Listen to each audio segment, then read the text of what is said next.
Good morning बच्चों, क्या लगता मेमोरियल सीबीएसई स्कूल मुधोल आपको स्वागत करता है। बच्चों, पिछले कक्षा में हम जन संस्कृति भारत की खोज या किताब में जन संस्कृति विषय के बारे में हम चर्चा कर रहे थे। तो उसमें भारतवासियों की संस्कृति, ठीक है, तो भारतवासियों के मतलब भारत देश में जीने वाले लोग और उनकी संस्कृति जिस तरह होती है, अनेक विषयों के बारे में हम पिछले कक्षा में चर्चा किए थे बच्चों। तो वह विषय जानते ही या विषय के बारे में चर्चा करते करते हम तो वह अध्याय मतलब जन संस्कृति यह तलाश में, ठीक है, तलाश हो तो अध्याय है, इसमें भाग किए जन संस्कृति भाग पर हम चर्चा कर रहे थे। और तो कल तक क्या विषय हम चर्चा किए हैं, साथ ही आज का विषय के साथ हम वह अध्याय मतलब तलाश, इसमें जन संस्कृति भाग हम आज चर्चा किए तो वह अध्याय आज दिन खत्म हो जाए, ठीक है। आइए बच्चों देखेंगे पिछले कक्षा में हम क्या चर्चा किए थे। एक दो पंक्ति पीछे से देख लो।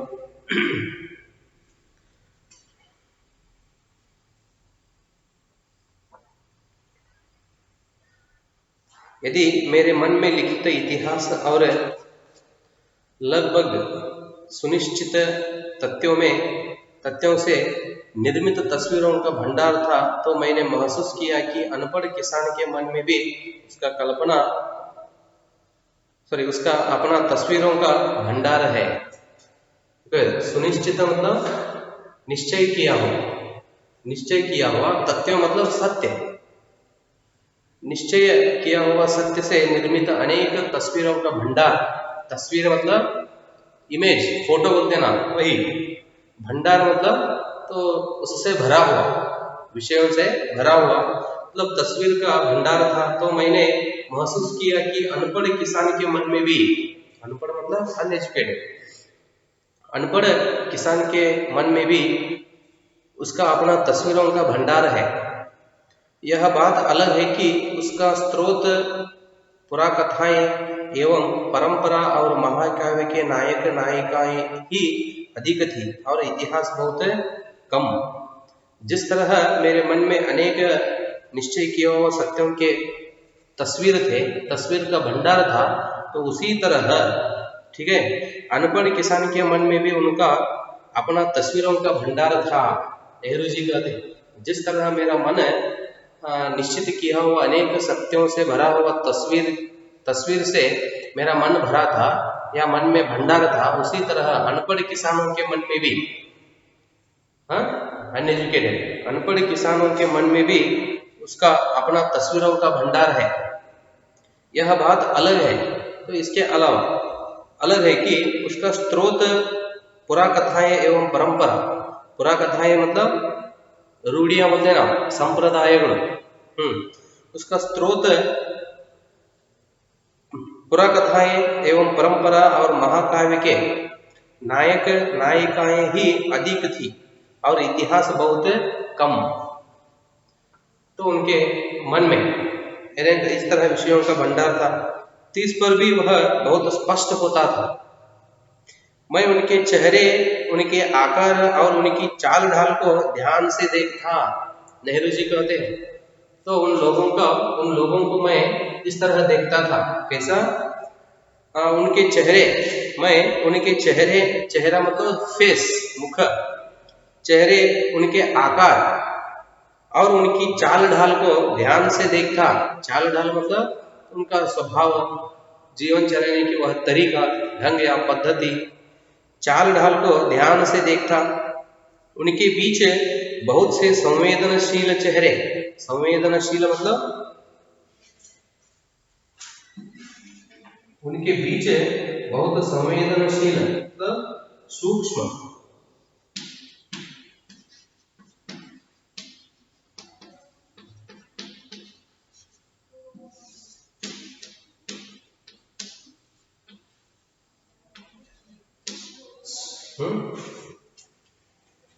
सूक्ष्म ठीक है। संवेदनशील चेहरे मतलब सूक्ष्म चेहरे, फेस। देखो उनके बीच बहुत से संवेदनशील चेहरे, बलिष्ठ देह और सीधे साफ अवयवों वाले पुरुष दिखाई देते हैं। तो इस जन संस्कृति में, तो इस भारतवासियों में नेहरू जी कुछ लोगों को बहुत ध्यान से देखते हैं। ठीक है, उसमें लोगों की स्वभाव क्या होता है, अलग अलग दिखता है। तो उन लोगों की स्वभाव अलग अलग दिखता है। देख लो उन्होंने कहते हैं, तो उनके बीच बहुत से संवेदनशील चेहरे, ऐसे लोगों के बीच में कुछ चेहरे बहुत सूक्ष्म दिखते हैं और कुछ बलिष्ठ देह और सीधे साफ अवयवों वाले पुरुष दिखाई देते हैं। सीधे साधे मतलब नॉर्मल, अवयव मतलब दिखाई।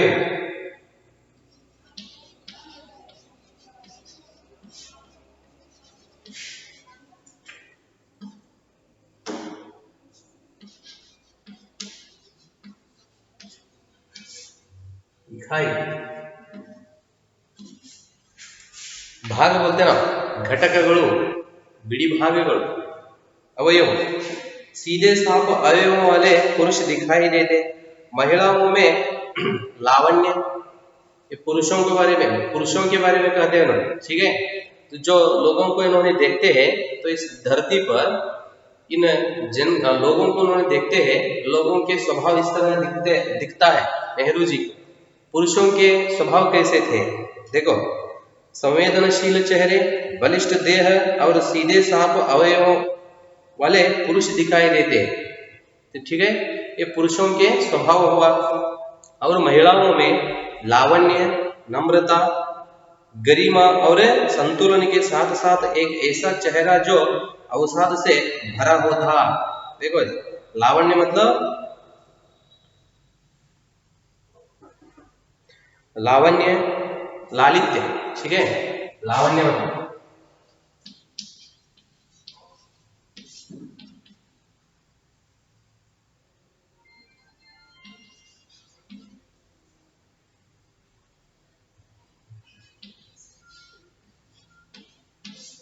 लालित्य मतलब स्वभगु ಅಂತ ಹೇಳ್ತಾರೆ।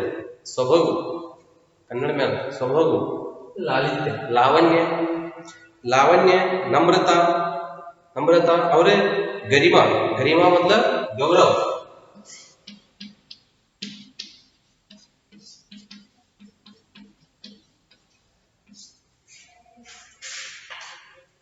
गरिमा और संतुलन के साथ साथ एक ऐसा चेहरा जो अवसाद से भरा हुआ था। ठीक है, संतुलन मतलब समतोलन, समान रूप से। गरिमा और संतुलन के साथ साथ एक ऐसा चेहरा जो अवसाद से भरा हुआ था। अवसाद मतलब डिप्रेशन बोलते हैं ना, अंग्रेजी शब्द डिप्रेशन, खिन्नते कन्नड़ में अर्थ है। डिप्रेशन अंग्रेजी में बोलते हैं ना, वही चेहरा जो अवसाद से भरा हुआ था। तो ऐसे अनेक स्वभाव के चेहरों के बीच में उनको ऐसा भी एक चेहरा दिखता है, किससे भरा हुआ, अवसाद से, मतलब डिप्रेशन से भरा हुआ चेहरा भी उनको दिखता है। कभी कभी किसी देहाती रास्ते या गांव के बीच से गुजरते हुए मेरी नजर किसी मनोहर पुरुष या सुंदर स्त्री पर पड़ती थी।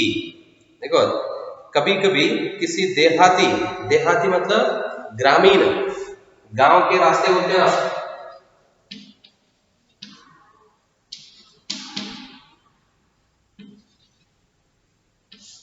देहाती मतलब ग्रामीण,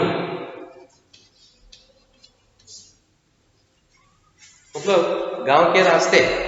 कभी कभी मैं ग्रामीण रास्ते या गांव के बीच से गुजरते समय, मतलब वहां से लौटते समय, जाते समय मेरी दृष्टि किसी मनोहर पुरुष या सुंदर स्त्री पर पड़ती थी,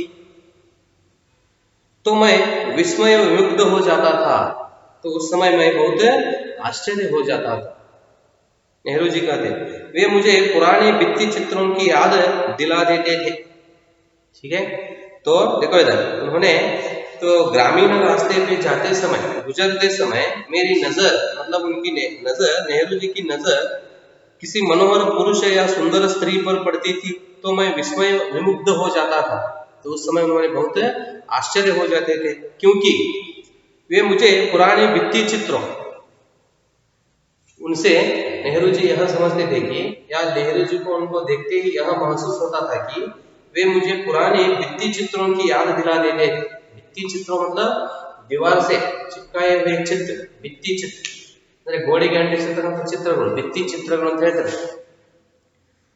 भित्ति चित्रों की याद दिला देते थे। मुझे इस बात से हैरत होती थी कि उन तमाम भयानक कष्टों के बावजूद जिनसे भारत युगों तक गुजरता रहा, देखो, तो ऐसा उनको महसूस होता था कि मुझे इस बात से हैरान होती थी, ठीक है, हैरत मतलब आश्चर्य।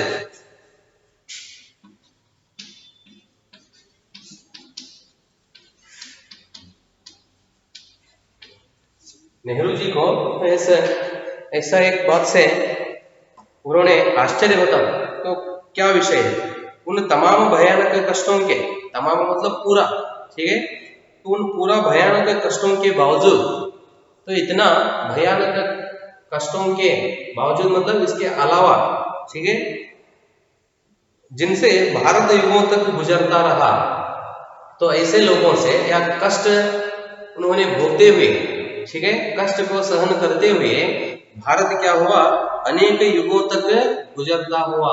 मतलब भारत ने क्या किया, यह भारत देश बहुत युगों तक ऐसा ही चलता रहा। मतलब भारतवासियों को आदिकाल में क्या था, बहुत कष्ट था, तो भारतवासी आदिकाल में क्या हुए, बहुत कष्ट सहन कर लिए हैं। अनेक कष्टों से उन्होंने क्या किए, इस देश में बहुत दिन तक उन्होंने जीवन बिताए हैं। आखिर यह सौंदर्य कैसे टीका और बना रहा। अंत में तो ऐसा कष्ट से इन लोगों का यह कष्ट जिस तरह बदल गया, आखिर यह सौंदर्य कैसे टीका और बना रहा। इन लोगों को साथ लेकर हम क्या नहीं कर सकते,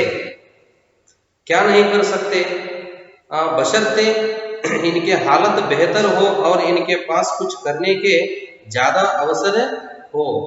देख लो, नेहरू जी कहते हैं इन लोगों को साथ लेकर, तब इन ग्रामीण लोगों को साथ लेकर हम क्या नहीं कर सकते, बशर्ते मतलब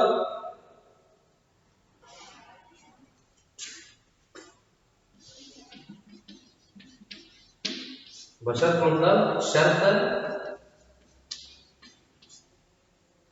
शर्त यह है कि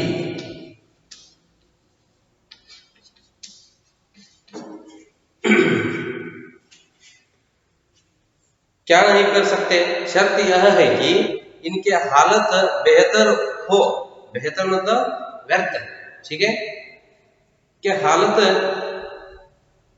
नहीं हो, सॉरी, हालात इसका अर्थ है, वही देखना था, तो अर्थ बदल गया, हालत ऐसा पढ़ा तो अर्थ बदल जाता है, तो गलती हुई। हालात मतलब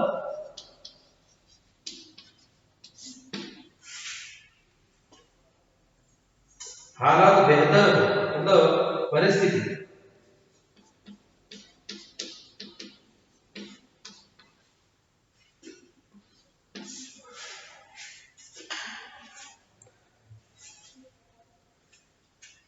इन लोगों को साथ लेकर हम क्या नहीं कर सकते, बेशर्त मतलब शर्त यह है कि इनके परिस्थिति बेहतर मतलब व्यर्थ हो और इनके पास कुछ करने के ज्यादा अवसर हो। इन सभी लोगों की वह परिस्थिति, ठीक है, शर्त यह है कि इन सभी लोगों का वह परिस्थिति क्या हो गया, इधर व्यर्थ है, ठीक है, बेहतर हो और इनके पास कुछ करने के ज्यादा अवसर हो। चारों ओर गरीबी और उससे पैदा होने वाली अनगिनत विपत्तियां फैली थी। तो इस देश पर या इन जन में या लोगों में चारों ओर क्या फैल गई थी, गरीबी, मतलब बड़ा था इधर, चारों ओर गरीबी और उससे पैदा होने वाली अनगिनत विपत्तियां, अनगिनत मतलब असंख्य, विपत्तियां मतलब कष्ट, अनगिनत कष्ट फैली थी और इसकी छाप हर माथे पर थी। मतलब इन सभी लोगों पर, इन सभी लोगों पर या इस भारतवासियों पर पूरा क्या छा गया था? गरीबी छा गया था। पूरा भारत ದೇಶದ ಜನರ ಮೇಲೆ ಏನಾಗಿತ್ರಿ? ಬಡತನ ಆವರಿಸಿಕೊಂಡಿಬಿಟ್ಟು, ಬಡತನವೇ ಏನಾಗ್ತಾ ಇತ್ತು? ಎದ್ದು ಕಾಣಿಸ್ತಾ ಇತ್ತು. ಅನಗೀನತ ಅಸಂಖ್ಯ,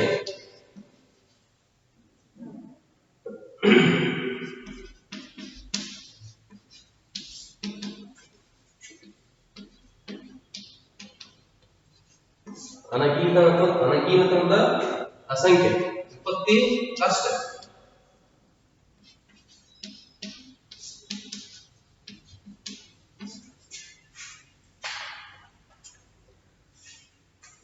अनगिनत विपत्तियां फैली थी और इसकी छाप हर माथे पर, मतलब हर एक व्यक्ति के माथे पर, हने में माथे पर गरीबी दिखाई देती थी।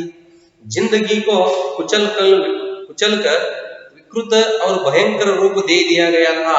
यह गरीबी हर एक व्यक्ति के माथे पर, ठीक है, फैल कर, मतलब हर एक व्यक्ति के माथे पर यह दिखाई देता था। और जिंदगी को कुचल कर, कुचलना मतलब ಅದನ್ನ ಹಿಚಕುವುದು ಅಂತ ಹೇಳ್ತಿರಲ್ಲ, ಜೀವನವನ್ನ ಈ ಬಡತನ ಅನ್ನೋದು ಏನಾಗಿಬಿಟ್ಟಿತ್ತು? ಅದನ್ನ ಮುಚ್ಚಿಬಿಟ್ಟು ಹಿಚಕಿಬಿಟ್ಟಿತ್ತು ಜನರನ್ನು. जिंदगी को कुचल कर विकृत और भयंकर रूप दे दिया गया था। विकृत मतलब विकार युक्त, खराब बोलते ना, विकृत मतलब विकार युक्त। वह गरीबी हर एक व्यक्ति के जीवन को क्या किया था? कुचल दिया था, कुचल कर विकृत और भयंकर रूप दे दिया था। इस विकृति से तरह तरह के भ्रष्टाचार पैदा हुए और लगातार अभाव और असुरक्षा की स्थिति बनी रहने लगी। हर एक व्यक्ति को आप यह एक परिस्थिति आप देखे रहते हो, तो उस गांव में सभी लोगों को काम हो, तो ये सभी लोग काम में व्यस्त हो तो उधर भ्रष्टाचार नहीं चलता, ठीक है। या लोगों को काम नहीं हो तो वे खाना और घर में बैठना, इस तरह एक ढंग उस गांव में हो तो उधर क्या होता है? एक ना एक भ्रष्टाचार शुरू हो जाता है, ठीक है। दूसरों का खींच कर खाना, ठीक है, चोरी करना, तो इस तरह अनेक काम शुरू हो जाते हैं। तो उसी तरह इधर भी ऐसा ही हुआ। जब वह गरीबी हर एक व्यक्ति के जिंदगी में छाया, हर एक व्यक्ति के जीवन में फैल गया था, तो उसी के कारण से क्या हो गया? उधर भ्रष्टाचार पैदा हुए। पैदा होना मतलब जन्म पाना, हुट्टू। इस विकृत से तरह तरह के भ्रष्टाचार पैदा हुए और लगातार अभाव और असुरक्षा की स्थिति बनी रहने लगी। लगातार मतलब हमेशा, कंटिन्यू। लगातार अभाव और असुरक्षा की स्थिति बनी रहने लगी। यह सब देखने में सुखद नहीं था, ठीक है। तो गरीबी से वे सभी लोग क्या हुए? गरीबी के अंदर, या गरीबी इन लोगों को वह क्या किया? कुचल दिया, ठीक है।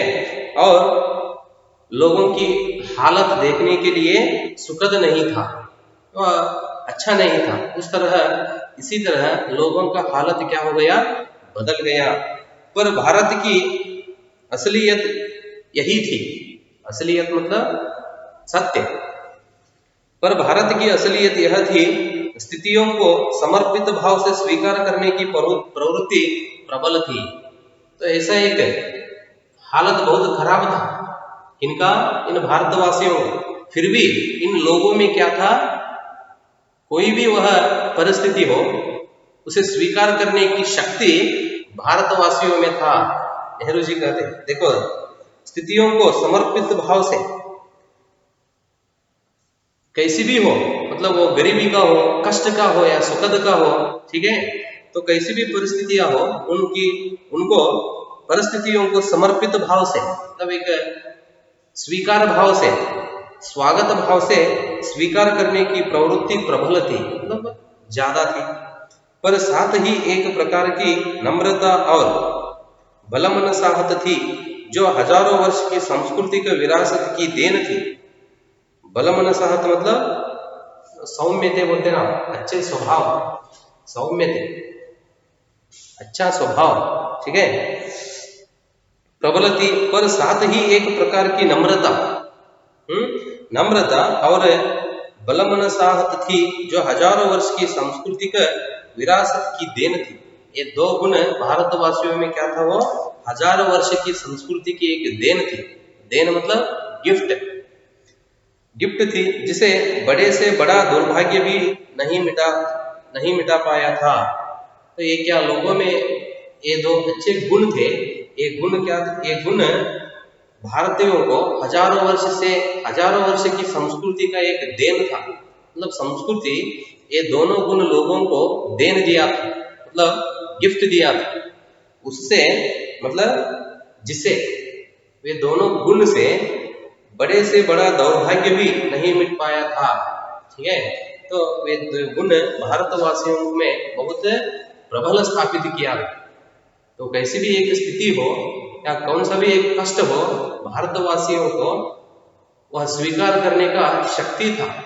मतलब वे धैर्य से वे क्या करते थे, तो उसकी हल करने के लिए वे कोशिश करते थे, ठीक है। ठीक है बच्चों, यहाँ तक जन संस्कृति वह अध्याय समाप्त हो गया।